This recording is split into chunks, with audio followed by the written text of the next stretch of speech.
Bom Dia mostrou essa semana, uma entrevista do Tribunal de Contas e do Governo do Estado sobre obras paradas. A representante do Tribunal de Contas foi muito enfática, disse que isso é dinheiro público, que fica parado aí, são 290 obras paradas aqui no Estado, de acordo com o levantamento do Tribunal de Contas. O Governo do Estado também deu entrevista, explicou as dificuldades para retomar algumas obras, enfim, não são obras apenas do Governo do Estado, são obras municipais também, mas enfim, obras paradas, dinheiro público aqui no Espírito Santo. Mas tem um grupo de trabalho que fiscaliza e tenta agilizar a execução dessas obras públicas. Como é que esse grupo funciona? Por que se chegou a esse ponto de 290 obras paradas? Carol Monteiro tem as informações ao vivo. Oi, Carol. Ei, Mário, bom dia para você, bom dia para a Fabíola, para todos que nos acompanham aqui no Bom Dia Espírito Santo dessa sexta-feira. O que chama atenção, Mário, é que são 290 obras paradas aqui no Espírito Santo e estão paradas não é por falta de dinheiro, não, é pela burocracia do Estado.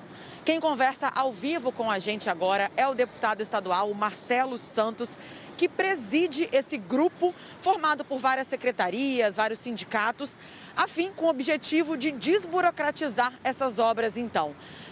Marcelo, obrigada pela presença aqui no Bom Dia para o senhor. Explica pra gente, primeiro, qual é o objetivo do grupo e por que tantas obras paradas aqui no estado? Bom dia, Carol, bom dia, Mário, bom dia, Fabíola. Na verdade, esse é o primeiro grupo na história do Espírito Santo que um parlamentar preside um grupo do governo do estado. O governador me deu essa oportunidade, tendo em vista, estou à frente da Comissão de Infraestrutura e junto com a Casa Civil e outras secretarias, e PGE, por exemplo, Secretaria de Controle e Procuradoria da Assembleia, nós estamos apresentando a ele na próxima semana um conjunto de propostas que visam desburocratizar as ações do Espírito Santo no que tange a contratação, execução e entrega de obras públicas. Eu falava agora com a Carol, Mário, nós somos o estado da federação com a maior capacidade proporcional de investimento. São mais de 2,5 bilhões de reais para investir em obras no Espírito Santo, no chamado Fundo de Infraestrutura. Ora, se existe esse recurso, por que nós não conseguimos executar essas obras e entregá-las para a sociedade? Vou dizer, pelo excesso de burocracia e pelo excesso também praticado pelos órgãos de controle, que tem um papel fundamental, mas quando há excesso, acaba contaminando todo um histórico. Há erros do executivo, seja ele prefeitura, governo do estado e governo federal. Quando você contrata uma obra, talvez um projeto é mal executado. Eu estou falando do projeto executivo, que a empresa vai seguir. Mas, por outro lado, também tem algumas empresas que não seguem esse projeto e fazem uma obra mal feita. Aí tem que sofrer, efetivamente, penalidade. Mas eu explicava agora há pouco. Imagine você, o Hospital Geral de Cariacica. Foi pedido o licenciamento dele para fazer a terraplanagem. Demorou quase um ano para liberar. Depois que foi liberada a terraplanagem, executada ela, demorou também quase um ano para fazer a fundação. Ora, se já havia liberado a terraplanagem, comprometeu o solo, por que demorar quase um ano para liberar a construção dessa fundação? Ou seja, houve um excesso de um órgão ambiental, que é fundamental. E o Estado brasileiro não quer comprometer aquilo que prevê na legislação ambiental. Quer que eles dê a celeridade, porque da outra ponta existe a sociedade que cobra que o Hospital Geral de Cariacica e tantas outras obras importantes no Estado brasileiro sejam executadas. E como eu disse, isso acaba frustrando o gestor, acaba frustrando a sociedade, acaba comprometendo, por exemplo, a empresa que presta um serviço e precisa receber e, às vezes, não consegue receber aquilo que executou por excesso dos órgãos de fiscalização e controle. Deputado, então qual é a proposta de vocês, ou a proposta do grupo, então, né? É fazer com que essas obras tenham velocidade, consigam andar mais rápido? Sim. Veja bem, nós estamos apresentando para ele, por exemplo, uma mudança na legislação que diz licenciamento objetivo.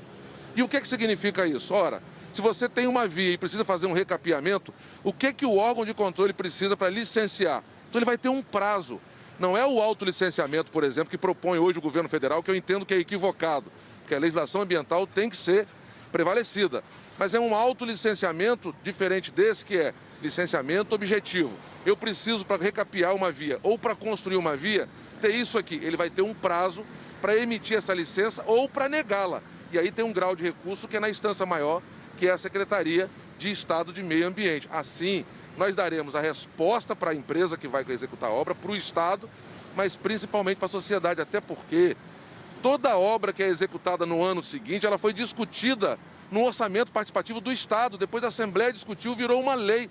A lei diz, é interesse público. E por que ela não é executada? E aí o próprio órgão ambiental acaba levando para a prioridade dele, por autonomeação, uma outra obra, não aquela que foi escolhida pela própria sociedade. Ou seja, há uma inversão de papéis. O principal é o gestor, o acessório são os órgãos de controle. E há uma inversão disso. Então nós temos que garantir essa finalidade e o governador Renato Casagrande está disposto a fazer isso. É o maior investimento de recursos na história do Estado brasileiro, proporcionalmente aqui no país. Deputado, a gente tem uma pergunta lá do estúdio. Vamos ouvir o Mário? Ei, Entendemos Mário, o que o senhor está dizendo. Quer dizer, então, o órgão de controle que libera a obra, ele teria que seguir a prioridade imposta no orçamento participativo, uma vez que foi escolha da população. Hoje, o que o senhor está dizendo não é assim. O órgão define, vou fiscalizar essa obra, depois outra. E o senhor dá esse exemplo, 1 ano esperando uma terraplanagem. Agora, os órgãos de controle têm pessoal, têm estrutura para fazer esse tipo de fiscalização hoje, deputado? Com certeza, absoluta, eles têm essa estrutura. Mas não é o problema da estrutura, é a demora. Hoje o gestor, Mário, ele tem medo de colocar a caneta dele, por exemplo, de fazer um aditivo. A rodovia Leste-Oeste, que você acompanhou divulgando várias vezes, demorou mais de 13 anos para ser entregue. E o dinheiro do Estado estava lá. Por quê? Porque teve um problema na execução, foi encontrado um solo mole e uma adutora. Então teve que mudar o projeto. E aí, quando o engenheiro acusou aquilo ali e colocou, o órgão de controle acabou penalizando esse engenheiro até provar que ele estava correto. A obra ficou paralisada por um bom tempo e quem pagou essa conta não fui eu, não foi o governador e nem o executor da obra. Foi o povo que aguardou que essa obra pudesse ser entregue. Agora, o principal, o grande entrave também que tem nisso são os órgãos ambientais. Ou seja, ele tem que priorizar uma obra e parar de querer inventar outras questões que não aquela que é pertinente à execução de uma obra. O licenciamento ambiental, ele deve ser seguido o regramento ambiental, mas nós não podemos passar da linha da legislação ambiental. E tem que ter um prazo para que tanto a empresa e o governo possam apresentar aquilo que é solicitado e eles também na velocidade que requer a população. Temos mais uma pergunta lá do estúdio. Pode falar, Mário. Deputado, outra coisa que nos chama a atenção é a quantidade de aditivo que tem na obra. Porque vai um aditivo, é um dinheiro público a mais. E tem o projeto. Agora, como é que o projeto não preveu assim, que ia acontecer isso? Por que tem tanto aditivo assim? E é mais dinheiro público que está saindo. E a ideia de fazer um seguro, deputado? Empresa ganhou a licitação, vai construir a estrada. Vem com o seguro junto. Muito boa. Por que não funciona no Brasil, então? É muito legal. A nova lei de licitações, que só entra em vigor a partir de 2 anos, ela fez uma reforma muito legal. Ainda existem alguns pontos que precisam ser melhorados, mas já tivemos um grande avanço. O aditivo, Mário, nada mais é que você chegar a 25% da obra.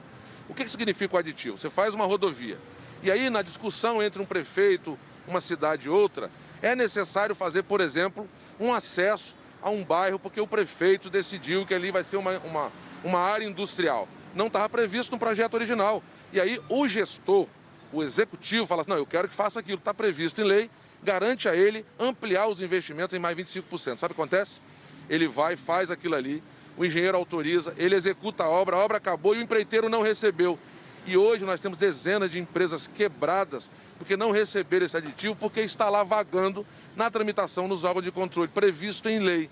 Então essa legislação que nós estamos propondo prevê, inclusive, a modelagem de pagamento.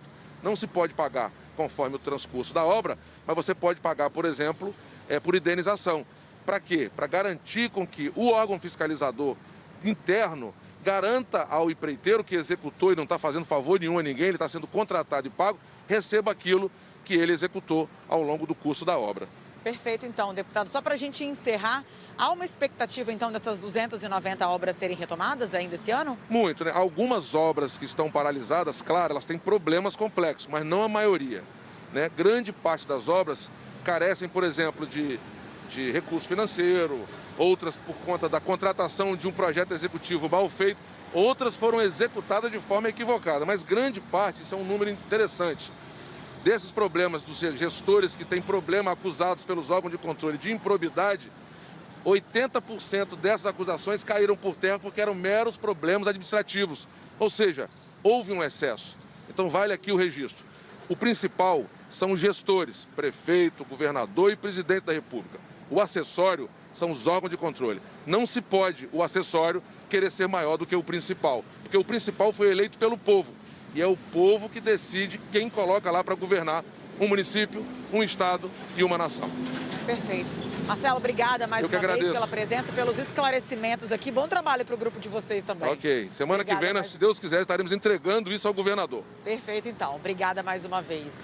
Eu volto aí no estúdio com vocês, Mário e Fabiola. Última pergunta. A pessoa pergunta o seguinte: vê o senhor criticando, de certa forma, os órgãos de controle que demoram, há excesso de demora para liberar uma obra. Como é que vai se medir esse excesso? Como é que vai saber que está demorando demais ou está demorando de menos? Assim, para dizer, olha, está demorando muito para dar uma concessão ambiental aqui, por exemplo. Quem é que vai classificar isso?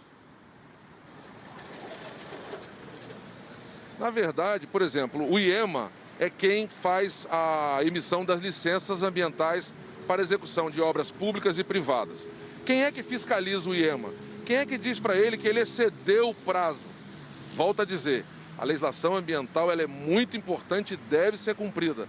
Mas tem que ter prioridades. A prioridade está elencada na peça orçamentária que previu a construção do hospital, da rodovia leste-oeste, do portal do Príncipe. Então, o licenciamento objetivo, ele vai diminuir essa distância entre a autorização de início de uma obra e a entrega. Por quê? O órgão ambiental vai ter que cumprir todo o rito dentro de um licenciamento regrado. Eu preciso, para construir uma obra de pavimentação e drenagem, o quê? Saber se tem um córrego, um rio, uma nascente ou, de repente, um sítio histórico. Não consta naquilo ali, qual o motivo de eu não emitir o licenciamento ambiental? Ele vai ter um prazo. É esse prazo que nós finalizamos agora o estudo, até essa semana, para entregar na semana que vem ao governador qual é o prazo que esse órgão vai ter. E aí teremos uma segunda instância, que é a Secretaria Estadual de Meio Ambiente, que, cumprindo esse prazo, ela tem que emitir essa licença para o Estado ou negá-la objetivamente. Por que foi negada? Justificativa, né? Isso aí, não pode demorar um ano para emitir uma licença ou para dizer depois de um ano que não vai emitir. Perfeito, então, deputado. Mais uma vez, obrigada, viu? Tá aí o deputado Marcelo Santos, que preside esse grupo, então, que vai desburocratizar cerca de 290 obras que estão paralisadas aqui no Espírito Santo. Volta aí no estúdio. É a intenção, né, do grupo. Obrigado, deputado. Fabrício Lorenzoni, de Cariacica, corroborando com o que disse o deputado. Às vezes até um alvará demora demais, há muita lentidão para concessão de licenças. Enfim, essa é a opinião do Fabrício, também participando aqui do Bom Dia. O deputado propondo até uma alteração nas leis para que a gente não tenha isso. 290 obras públicas paradas aqui no estado. Esse número, quem levantou e trouxe para a gente foi o Tribunal de Contas. Ali você viu mais uma vez o Cais das Artes. Nossa. Talvez a mais emblemática, parada, segundo o governo do estado, e sem previsão de recomeço, porque é uma disputa judicial em relação ao Cais das Artes. Foi o que disse o diretor do DR no Bom Dia no começo dessa semana.